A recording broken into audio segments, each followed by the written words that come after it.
More than 12 hours after a massive explosion rocked China's northeastern port Tianjin, killing at least 50 people and injuring hundreds, firefighters were still battling blazes as residents wandered through neighborhoods that resembled the aftermath of a war zone. On the ground near where the blast occurred, police have blocked streets and set up strict controls to try to keep people from getting too close. Police said there is a risk of more explosions. There also are worries over fumes released by chemical fires. Journalists, rescue workers, business owners, and onlookers still skirted checkpoints to reach some of the worst-hit areas Thursday morning, where shattered buildings and charred vehicles lined the streets as some residents tried to gather their belongings. Many wore face masks to try to protect against smoke that may have come from unknown hazardous materials that were incinerated in the still unexplained explosion. The U.S. offered condolences. "Our thoughts are with the victims and their families, and with China's first responders who are working to help those who were injured," National Security Council spokesperson Ned Price said in a statement.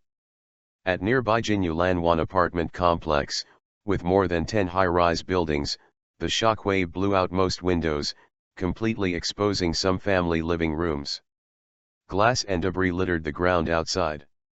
A police car parked nearby kept watch as some family members returned to their homes to recover belongings. Women, men, and children, pulling suitcases behind them, could be seen all around. Nearby, one young migrant worker sat on the ground with friends. He looked exhausted. Like many, he said he thought the blast was an earthquake. He said he was sitting when it occurred. "I saw a bright light and heard the blast and quickly started to run outside." He said he doesn't know what will come next for work. For the time being, he plans to head back home to Shandong province. Migrant workers employed at nearby businesses may be some of the hardest hit by the destruction. By late Thursday there were still no firm figures on how many people may be missing. Behind the apartment complex, more than a dozen police manned a key intersection, blocking access to a street that leads to the area where the blast occurred. More than 12 hours after the incident, huge billowing black and white clouds of smoke continued to rise into the air. Outside a metro station and across a major highway from the site, some structures were almost obliterated.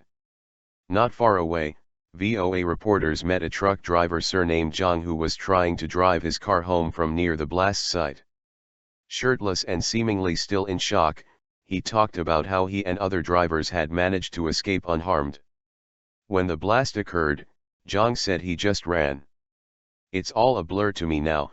When everyone else ran, I just followed everyone else.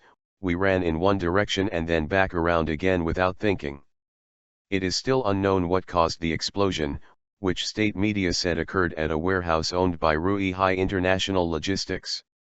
The first explosion, which took place just after 11:30 p.m. local time, was equal to 3 tons of TNT, according to the China Earthquake Network Center. A second blast 30 seconds later was equal to 21 tons of TNT, it said. There was one gust of wind, an unnaturally large gust, and then a really large gust followed by a bit of a shake, Drew Chavanek, an English teacher who lives about 5 kilometers, 3 miles, from the blast, told VOA. "We saw the plume of smoke and the light pretty clearly afterwards." Tianjin is about 150 kilometers, 90 miles, southeast of Beijing, and is home to more than 7 million people. It is China's fourth largest city.